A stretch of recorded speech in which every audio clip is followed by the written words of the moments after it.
За би сангийн сайд болон эрчим хүчний сайдаас тус-тусны асуулт асууя. Тэгэхээр яг хуу сая ерөнхий хариулчлаа. Гэхдээ $47 сая 30 жилийн хугацаа. За 2055 он хүртэл гэж харж байна. 5 жилийн чөлөөлөл нь 144% хувьсгүйтэй гэдэг. Тэгэхээр яг та сангийн сайдын хувьд энэ бол яг одоо ингээ гарцаагүй шийдэл өө.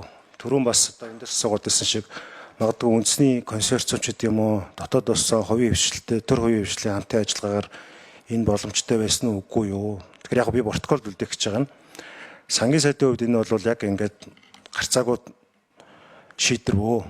Нэг хоёрдугаарт 30 жилийн хугацаанд яг одоо ингээд мөнгөнд өнгөөрээ яг тэр танилцуулга дээр болохоор нийгмийн эдийн засгийн сөрөг үр дагаваргүй гэж байгаа. Тэгэхээр нийгмийн эдийн засгийн эерэг үр дагавар нь ер нь мөнгөнд өнгөөр болон одоо энэ ач холбогдол талаасаа ингээд симуляц хийж үзсэн үү? Энэ дээр ер нь ямар боломжууд харагдаж байгаа вэ гэсэн нэг асуулт.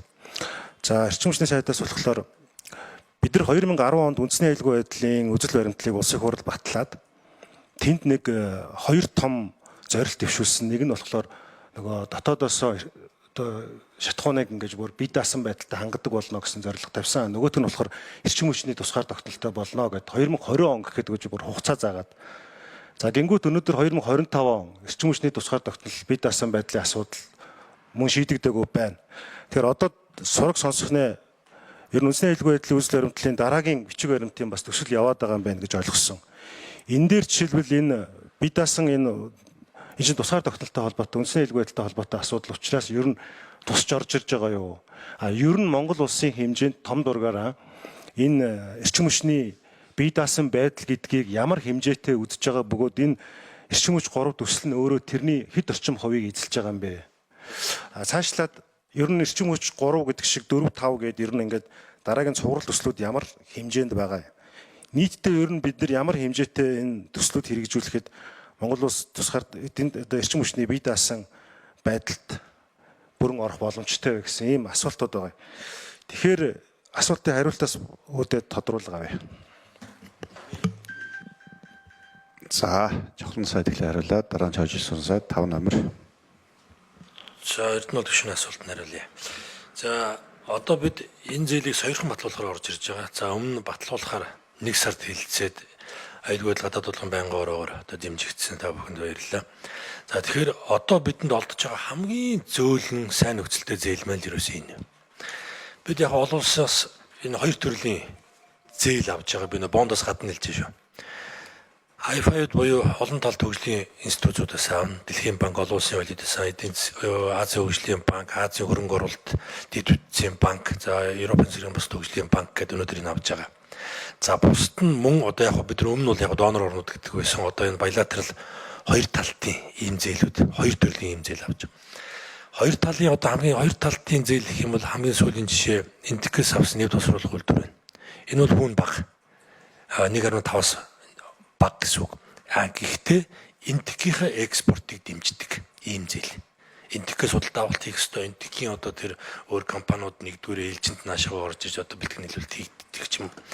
Тэрийг нь бодохоор энэ одоо Европын зэрэг бус хөгжлийн банкаас авч байгаа софтвер 1.4 бүтээс баг илүү зарим талаараа зардалтай болоо явчихдаг. Олон талтаас авж байгаа зээлүүд одоо бид өнөөдрийн байгаа энэ хэмжээнд дээр нь ялангуяа дэд бүтцийн ийм санхүүжилтүүдэд яаралтай олдчлол авч явах хэрэгтэй. Дэд бүтцийнх төр шүү. Нийгмийн чиглэлийн биш. Дэд бүтцийнх төр. Хатуу дэд бүтцийнх гэсэн үг.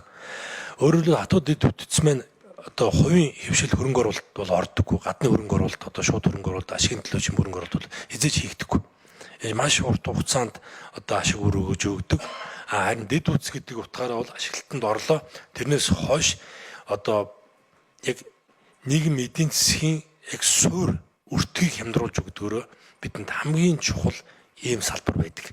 Тийм учраас одоо яг дэд бүтц дээр бидний олдож байгаа харцаагүй одоо хамгийн сайн нөхцөлтөө зээл нь л одоо яг энэ байна. Чойжсэн сайд 4 номер. За Эрдэнэ төвшин энэ төслийг яагаад хэрэгжүүлж байгаа юм гэж. Нэгдүгээр удыг өнөөдрийн байдлаар байгаа байдал юу вэ гэхээр оюутлага төсөл жишээлбэл жилдээ нэг 140 орчим сая доллар. Энэ жилийн гүйцэтгэлээр магадгүй 150 сая доллар гарах байх. ийм цахилгаан эрчим хүчийг бүгд Катард улсаас импортлж авч байгаа. Ойлгоод төслийг Монгол талаасаас одоо цахилгаан эрчим хүчээр хангана гэдэг ийм хөрөнгө оруулалтын гэрээний заалт бий. Энэний дагуу ямар ч бас нэхний ээлжинд өнгөрсөн жилүүдэд 1.3 тэрбум киловатт-цаг эрчим хүчийг дотоодын эрчим хүчний системээс нийлүүлнэ гэж байгаа. Ойлгоод төсөл маань та өөрөө мэдж байгаа олон улсын хөрөнгөний бэртээр бүртгэлтэй нэгдүгээр зэргийг хэрэглэгчээ. Зөвхөн нэг цахилгаан станцаас нэг их усүрээс энийг хангах юм бол ойлгоод төслийн одоо баяжуулах үйлдвэр хэрэглэвэ зогслоо гэж тохиолдол цахилгаан эрчим хүчтэй саадал гараад учрах хохирол айгүй өндөр. Тийм учраас заавал хоёр талаасаа хоёр их усүрээс одоо хангах ёстой. Энэ бол Багнуур чойр тэгээд чойр сайн шанд цагаан суурга гэдэг энэ 200 кВт-ийн нэгдүгээр хэлтгээ ашиглалтанд орчих юм бол нэг талаасаа бид нэр Багнуур орчим Төв аймгийн Баян жарлан сумуудаар барьж байгаа бөөрөлжүүдийн станц, Баянгийн станц болон бусад станцуудаас бол нэгтгэх их усүр байсан. Дараагийнх нь 5 цахилгаан станцыг барьсан тохиолдолд 2 дахь их усүр байсан. Эсбөгөөс бид нар одоо дараагийн хувилбар болгоод Төв аймгийн Баян өнжил сум дээр нэг хөрөнгө оруулагч орж ирж байгаа.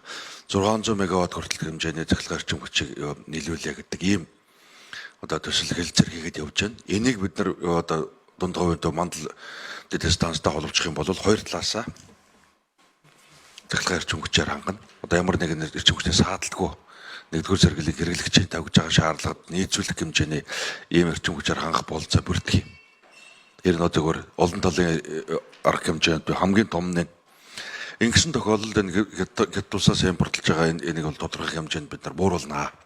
Шаардлагатай тохиолдолд техникийн хувьд бэлэн болсны дараа энэ асуудлыг ярихгүй бол бэлэн болоогүй байж бид нар энэ талаар яриад байх юм бол нөгөө талаасаа бас бид нар чинь улсууд өөрөөрөө л бодно шүү дээ. Ийм байдалтай явж байгаа. Тэр үндэсний байдлын зөвлөлд таны яриад байгаа зүйл 2020 онд одоо эрчим хүчний хувьд тусгаар тогтнол гэсэн ийм зорилт тулсан харамсалтай өнгөрсөн жилүүдэд янз янзын зүйл боллоо ковид гэх мэт. Өнөөдрийн байдлаар бид нар яг эрчим хүчний бүрэн хараад бус байдлаа хангаж чадаагүй байгаа нь. Дараагийн эрчим хүчний бусад улс төрийн бичиг баримтууд дээр бол энэ зорилт бол мэдээж үеийнхний үед л бол эрчим хүчний үгүй ядаж эрчим хүчээс гаднаас хараад бус байя гэдэг энэ зорилго бол мэдээж тусгаар улсын хувьд бол тэргүй ээлжийн зорилт байна. Энэ бичиг баримтууд дээр бол тухай бүрдэн энэ зорилтыг суугаад явах гэж бодож байна.